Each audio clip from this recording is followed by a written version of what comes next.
Hello বন্ধুরা, আগামী পর্বে গল্প আসতে চলেছে আরও বড় চমক। এতদিন ধরে লাজু আর অনুভবের সম্পর্ক ভাঙার জন্য একের পর এক পরিকল্পনা করে আসছিল বনলতা, কিন্তু এবার সেই পরিকল্পনাই তার জন্য কাল হয়ে দাঁড়াতে চলেছে। পর্বের শুরুতেই দেখা যায় অনুভব আর কোনোভাবে চুপ থাকতে রাজি নয়। সে পরিবারের সবাইকে এক জায়গায় ডেকে বলে, আজ আমি এমন একটা সত্যি বলবো যেটা এতদিন সবাই জানতে পারেনি। তার কথা শুনে বাড়ির সবাই অবাক হয়ে যায়। বনলতার মনে ভয় ঢুকে পড়ে, কারণ সে বুঝতে পারে অনুভব হয়তো সব কিছু জেনে গেছে। এরপর অনুভব লাজুর দিকে এগিয়ে যায়। লাজুর চোখে তখন ভয় আর অশ্রু। অনুভব সবার সামনে লাজুর হাত ধরে বলে, এই মেয়েটার কোনো দোষ নেই, ও শুধু সবাইকে ভালো রাখতে গিয়ে নিজের সুখ বিসর্জন দিয়েছে, কিন্তু আজ থেকে আমি ওকে আর একা কষ্ট পেতে দিব না।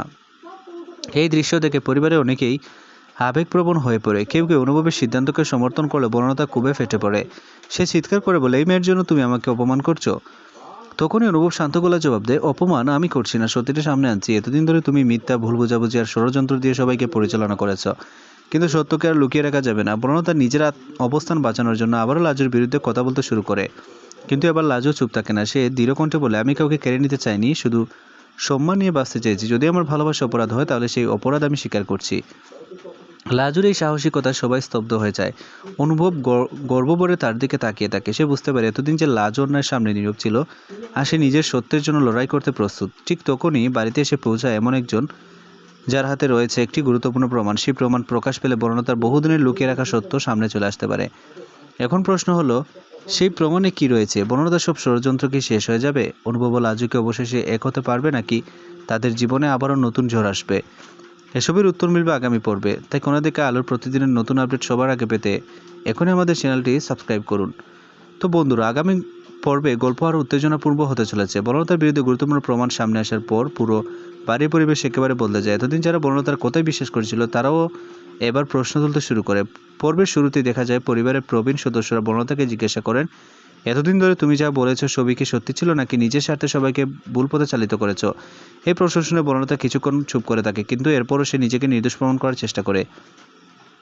অন্যদিকে অনুভব সবার সামনে স্পষ্ট জানিয়ে দেয়, আমি আর কোনো মিথ্যা বিশ্বাস করব না। লাজুর বিরুদ্ধে যে অন্যায় হয়েছে তার বিচার হবেই। এদিকে লাজু এখন দ্বিধায় ভুগছে। সে মনে করে তার জন্য পরিবারে এত অশান্তি হচ্ছে, তাই সে চুপি চুপি বাড়ি ছেড়ে চলে যাওয়ার সিদ্ধান্ত নেয়।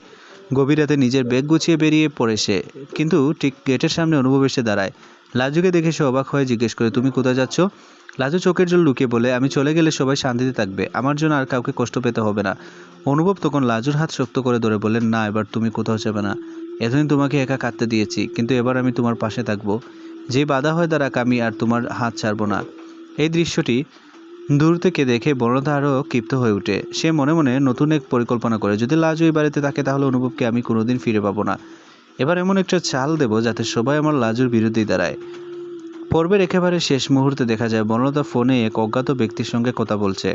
সে বলে আগামীকাল সব ব্যবস্থা হয়ে যাবে, এরপর লাজু আর কোনোদিন এই বাড়িতে থাকতে পারবে না। বনলতা কাকে ফোন করলো? সে কি নতুন ষড়যন্ত্র করতে চলেছে? অনুভব কি সেই ফাঁদ বুঝে লাজুকে রক্ষা করতে পারবে, নাকি তাদের ভালোবাসার সামনে আরও বড় বাধা হয়ে দাঁড়াবে? এই সমস্ত প্রশ্নের উত্তর মিলবে আগামী পর্বে। তাই নতুন আপডেট সবার আগে পেতে আমাদের চ্যানেলটি সাবস্ক্রাইব করুন।